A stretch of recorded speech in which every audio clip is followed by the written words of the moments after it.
Hello and welcome to another episode of Mole in Hell, your Diablo podcast. My name is ChaosMole and this is episode 5, if I'm not completely mistaken. And it is another week where Blizzard had actually quite a bit to tell us about what to expect out of Diablo 4. And that's exactly what we are talking about. I know I had it's kind of funny.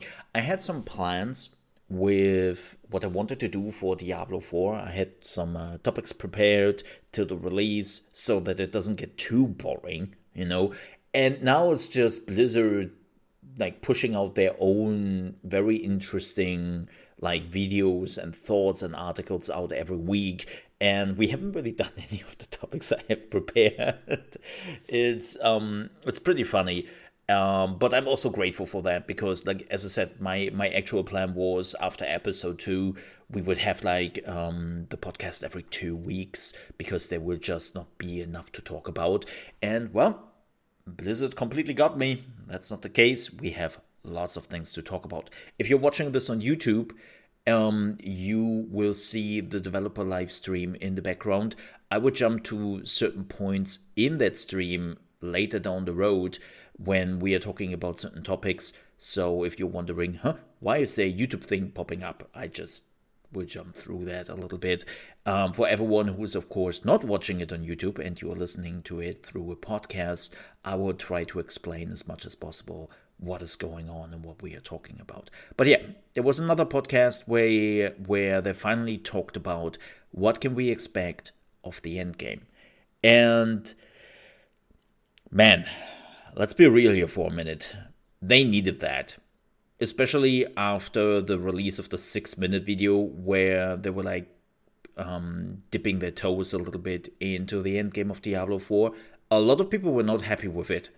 There was a lot of mostly marketing PR talk, no substance, and a lot of the infos they talked about were generally known. I get what this video was made for, right? It was made for people who have never heard of the endgame of Diablo 4, but it's kind of weird because all the other trailers and some other videos they had before kind of touched on the endgame before this video. So even if you just watched the official trailers and nothing else, you kind of heard about it before. It's a little bit weird what they did with the video.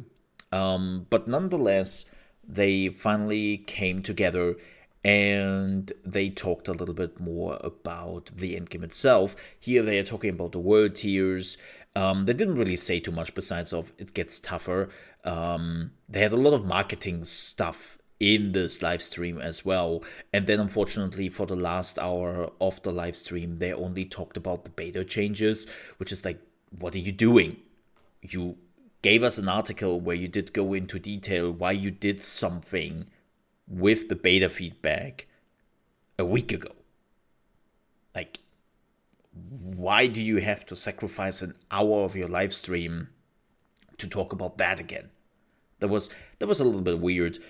But yeah, they were then talking about those dungeons which are opening up only when you are going into the next Nightmare tier dungeon, and you kind of have to clear them to push the content further and to unlock the next world tier, right?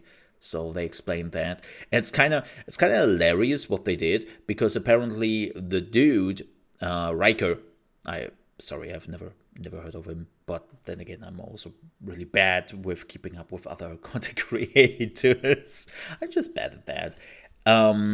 He was apparently telling us how tough it was, and he was explaining it in the most weird way possible. He was like, yeah, so those are those Milestone Dungeons at level 50 to unlock the next world tier, and I did go in there with level 45, and I really wanted to show what a cool dude I am, and then I got humbled by the enemies, and I got crushed, and I had to leave and farm some new equipment to finally do it. It was really tough.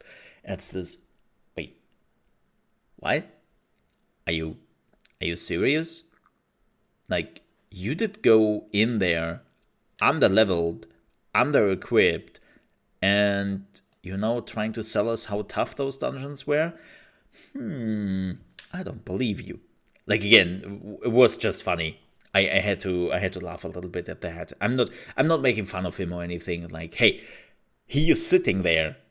I'm not, right? So it worked out for him. No, it's just like it's still a little bit funny, right? When somebody is like talking about how tough the content was, and basically all the check marks you should have checked to get into that end game content was not there, and then being surprised that you were just getting your shit beaten into yourself again. It's like, what? So weird.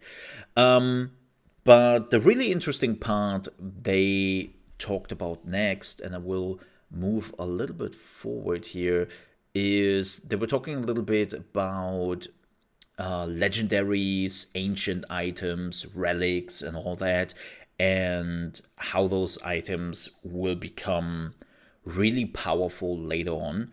So here's some standard legendary items, right? Like, we have already kind of seen them in the beta.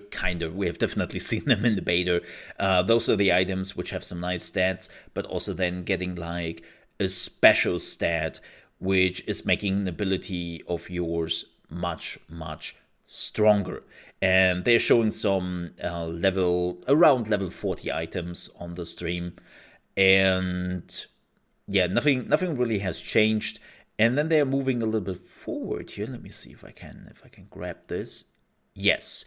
Here they're showing some more items to get us a better idea what to expect. And then, let me see if I can find that here very quickly. Yeah. And then they are talking about the ancestral unique items. Those are like the highest items you are able to find. You will need level 100 for this, which is the max level. And you can already see with the stats, they're very, very powerful. And then, of course, there is this unique ability, which is kind of crazy. Like, here's the Harlequin crest, which is kind of insane when you think about it. You gain 20% damage reduction. Huh? Okay. In addition, you gain 4+ ranks to all skills. That is insane. Keep in mind that a skill has, what, 5 ranks? Yeah, I think it was 5. I don't know why my head is telling me, no, it's 4. It's 4 ranks. I'm like, no, I'm pretty sure it's 5. But you are getting 4 additional ranks for all skills? That's insane. Then they're showing Mother's Embrace, which, if a core skill hits 5 or more enemies, 35% of the resource cost is refunded. It's great for AoE farming, but that's alright. Then we have Temerity. Effects that heal you beyond 100% life grant you a barrier up to 44% of your maximum life that lasts for 8 seconds. This is probably pretty good for mages or range fighters in general. I don't really think that a lot of melee fighters will be able to use this, because you're always getting some damage, right? So, yeah. But really, the most crazy part was the Harlequin crest. That thing looks pretty insane if you're asking me. Also, for the first time, we can see a little bit like what the stats will be at around level 100, right? So we have the unique helmet here, which was the Harlequin crest, and it has 1,000 armor, 1,000 maximum life, which can go up to 1,359 health, 9.6 cooldown reduction, which could be 10, and resource generation is 11.5 out of 12%, and all stats is 20 and could have been 28. So that's a pretty high roll. And again, it gives you already an idea on what you will get later, and it's exactly what a lot of people hoped for, but also anticipated, that the items will be really, really powerful. That you're becoming very powerful in this game. And that's good. I'm hoping that Blizzard is not doing what they did in Diablo 3 at the beginning, and they're trying to balance everything. It was such a weird phenomenon they did in Diablo 3 that they really tried to balance the classes so they are not overpowered. It's like, what are you doing? This is an action RPG. Let me be overpowered. I want to be a god by the end of the game. That's what action RPGs are about, right? So it was very weird to see when they did that in Diablo 3 at the beginning. But it seems like Blizzard learned from that, and we are now back to the usual, get really strong and become a god. So I'm all for it. The next thing they talked about was, what is it called? It's called the Hellfire? No, it's not. It's not called the Hellfire. It's called the... Oh my god, jump into that, please. I know they're showcasing it here. There it is. It is the Helltide. There it is. I was looking for the name and I was like, God damn it, give me the name. So the Helltide, as they explained it, I'm bad with names. It's not like, oh my god, can you not just remember those names when you were talking about them? I'm just forgetting names. Like, in general, I'm bad with names. But the Helltide is a system which, if I understood them correctly, is running for an hour. Then there will be an hour of a break. And then the next Helltide is coming up the hour afterwards. So let's say we have a Helltide starting at 12 p.m., right? It's running till 1 p.m. Then we have a break till 2 p.m. And then the next Helltide is starting. That's at least how they explained it. And how I believe I understood that right. And what you were doing in the Helltide, they showed here very briefly. You are still doing the same things as usual. There's apparently some stuff happening with your surroundings, like the sky turns red and there's some fire coming down or something like that. I don't know if this is just a lore talk they're doing or if there's actually like some fire falling down the sky you have to evade. But you are then collecting the cinders, you can see here, and while Helltide is active, there will be chests, which you can see right here. And when you have enough cinders, you can go to those chests, open them, and you will have a guaranteed unique item or legendary or ancient legendary thingy, right? So it will be guaranteed, and on the map, you know what's in the chest. So they are not telling you exactly what item is in there, but they will tell you, okay, this is the chest for the trousers. This is a chest for the boots, something like that, right? So you know exactly what item slot will be there in the chest, and you can then decide how you spend your cinders. Now, also very interesting is if you die, those cinders, 50% of it, are gone. They're not dropping. You cannot get them back. You die, 50% are gone. Right? That's very important to remember. And add some interesting thoughts to it, because why they did this, and that's at least what I believe, is they want you that you are speccing also a little bit in defense. We have seen a lot of loot games where when it comes down to farm the loot, it's mostly about how much DPS can you bring to the table, right? You're putting everything into DPS because you want to farm the stuff as quickly as possible, right? And you are giving up even on your defenses just to farm 10 seconds faster. And Blizzard is like, you can do that, but be prepared to lose 50% of your cinders quite often, right? So I find that prospect very interesting, and we will see how it actually works out. Like, that's the idea. If it works, we have to see. We have to see. So that was the Helltide event. And then they talk about Nightmare Dungeons. So, Nightmare Dungeons. If you have played Last Epoch by any chance, and you have played the end game there, they're basically doing the same thing as last Epoch without the board, right? Like in last Epoch, you have this map, a little bit like PoE, right? And then you choose the next dungeon you want to play, and every dungeon is coming with their own perks, buffs for the player and buffs for the enemy. And they're doing like a similar thing in this one. Like here is the Blind Burrows Nightmare Sigil, tier 3, Blind Burrows in Havazar, revives allowed 12, dungeon affixes, lightning damage is increased, Nightmare Portal, and monster shadow damage, requires word tier 3. So this is interesting. I don't know what the green text means. I assume this is a buff for the player, right? The green stuff is for you, and everything else is for the monsters. What I would have loved to see is, let me give you an example here. The Cultist Refugee Nightmare Sigil, which is tier 17, is giving monsters attack speed. Cool. Okay.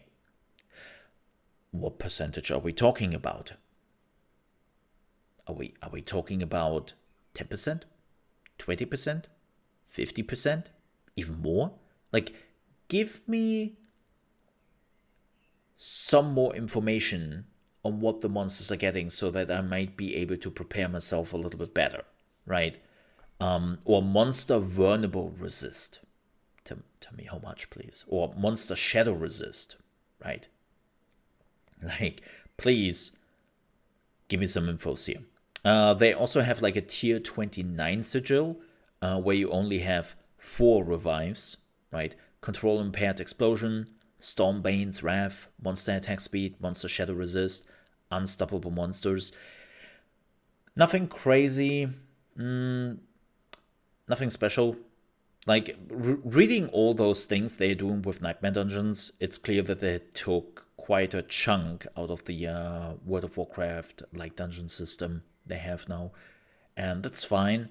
But I'm hoping we are getting a little bit more special stuff to those Nightmare Dungeons.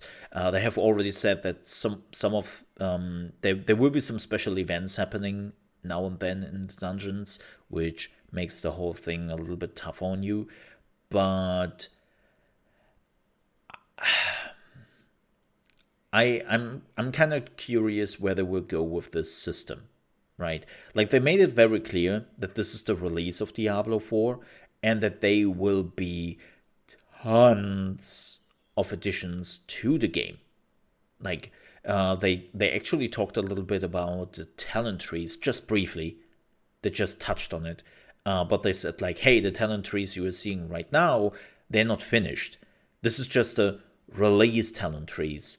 And then later down the road, we will build on those talent trees and we will add far more stuff to it. And I'm assuming they would do the same thing with everything else as well. Of course, it also comes down to how successful Diablo 4 not only is on release, but how successful it can stay.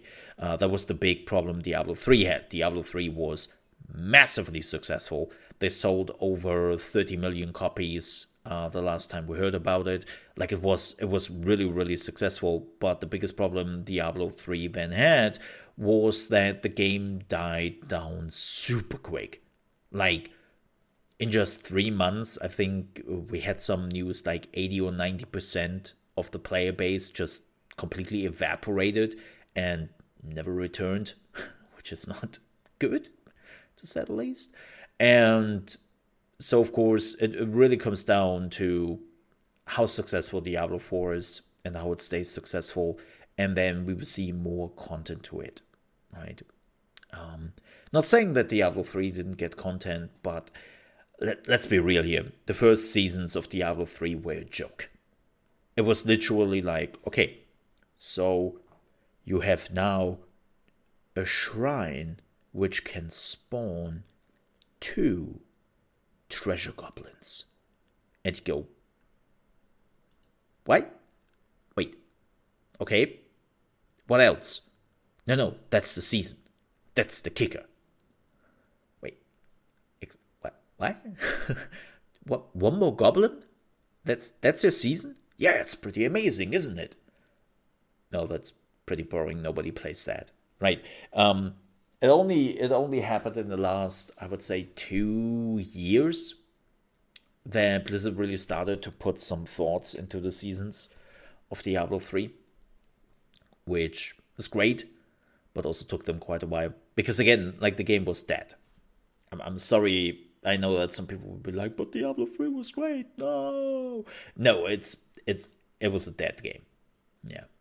And we'll see how Diablo 4 is handling that. But enough doom and gloom. Let's talk about glyphs. So the glyphs are really important for the endgame system. So you can upgrade your glyphs in those nightmare dungeons. If you have ever played Diablo 3, just think about the greater rifts and how you improve your gems in those greater rifts, right? You can find those special gems and then you can level them up to make them stronger and stronger and stronger and stronger, right?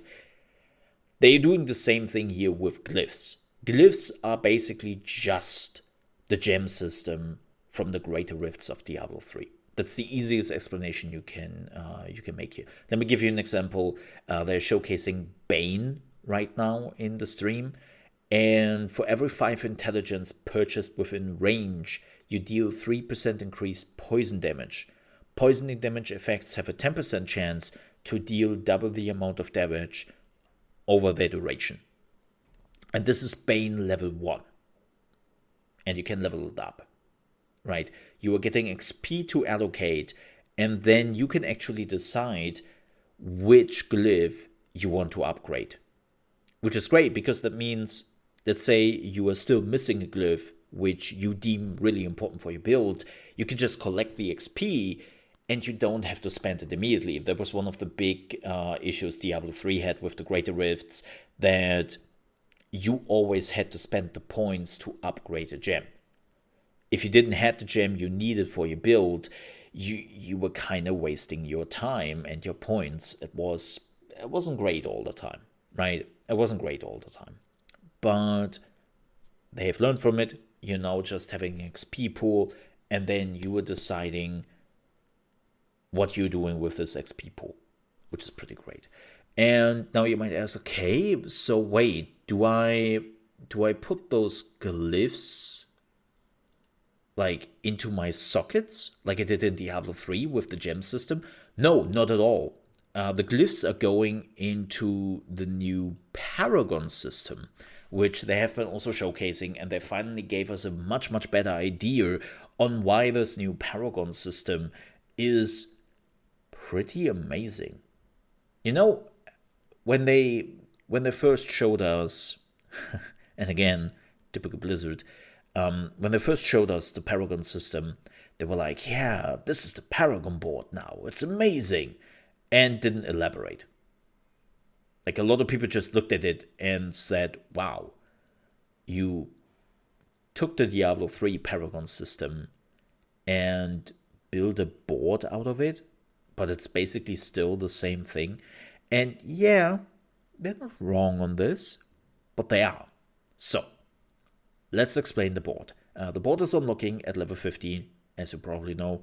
And then you are getting points up to level 100. And I think you can acquire, in total, please correct me in the comments if I'm wrong here, you can acquire 210 points in total. Oh, please correct me on that if I'm wrong. Then there is an end, right? That is very important. Like, it's not like the Paragon system in Diablo 3 where you can just collect technically infinite levels. There is an ending to it. And then you entering a Paragon board, you can turn the Paragon board depending on where you start, so that you are getting the talents or stats you really want, or the notes. They're calling them notes. And the standard ones are pretty boring. They're like your usual stat increase, 5 plus willpower, 5 plus dexterity, 5 plus strength. And this is what we mostly saw. And a lot of people were like, this is not special. Like, what is this? Then they also talked about the magic notes, which would be a little bit more class specific and boost some of your class specific stats. Like here they showcased that 8.5% crackling energy damage increase is happening, and that is important for the Sorg, right? The Sorg is using crackling energy damage. But again, still not really special. And then they were talking about the rare nodes, and this is where it gets a little bit interesting. And well, this is also close to how the old Greater Rift gem system works, because we have the Hunter Killer here. 32%. Let me try this again. 32% damage to elites, 14% movement speed for 4 seconds after killing an elite. Bonus, another 16% damage to elites if requirements are met, and you need 260 dexterity. So this works a bit like, as I said, the gem system from the Greater Rifts, right? Where when you reach level 25 from the leveling, you would get another bonus on top of what you already had. And this is something they're doing with the rare nodes. So the rare nodes are already much more interesting than the standard nodes and the magic ones. And then they also showcased the legendary nodes. Ceaseless Conduit. Crackling energy has a 25% chance to not consume a charge when triggered. Crackling energy's damage is increased by 2% per 20 total intelligence you have. And then current bonus, 50%. That is really strong.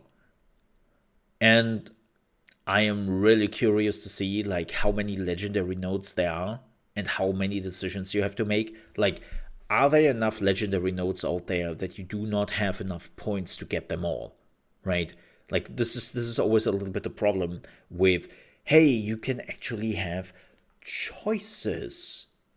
And then you're like, okay, but I can choose all the choices, so it's not really a choice, aka Diablo 3, right?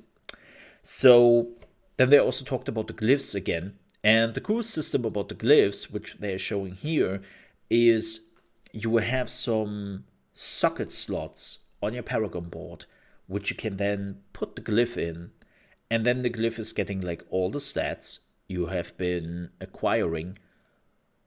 But if you're socketing it right, it will also affect all the glyphs, or not glyphs, all the nodes, sorry, my bad, all the nodes around the glyph.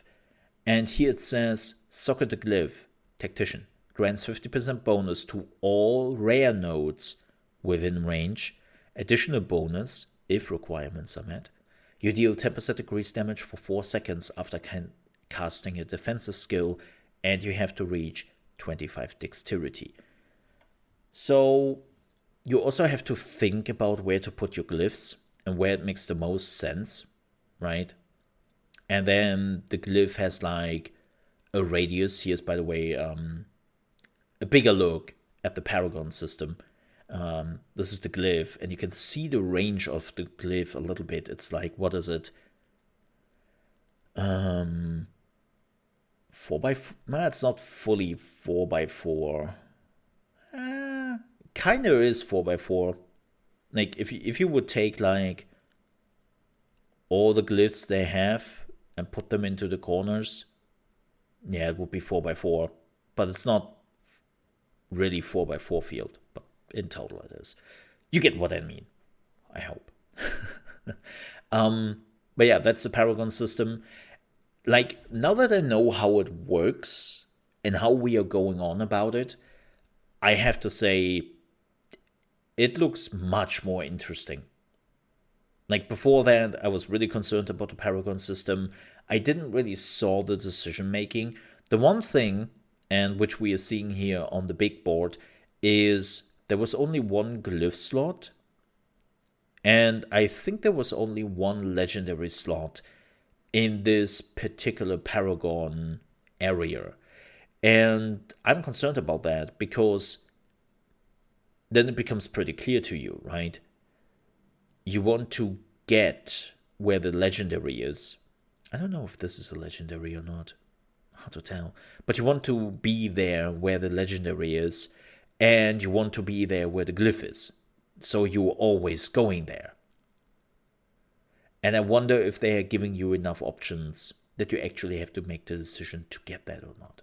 Like, again, really curious about it, how it will work in game. Yes, I know there's some leaks out there. There's some build planners already which are incorporating the Paragon board. But even they say we are doing this on a guess and to what was leaked and data mined. So even we don't have the full picture. They're admitting that. And so I would just wait. I would just wait till the release is happening and we are getting the full picture. But then they were basically done. Yeah, they were basically done. They were just talking about the beta changes and how important it all is. And they talked about it for like 90 or for 50 minutes or 56 minutes or something like that.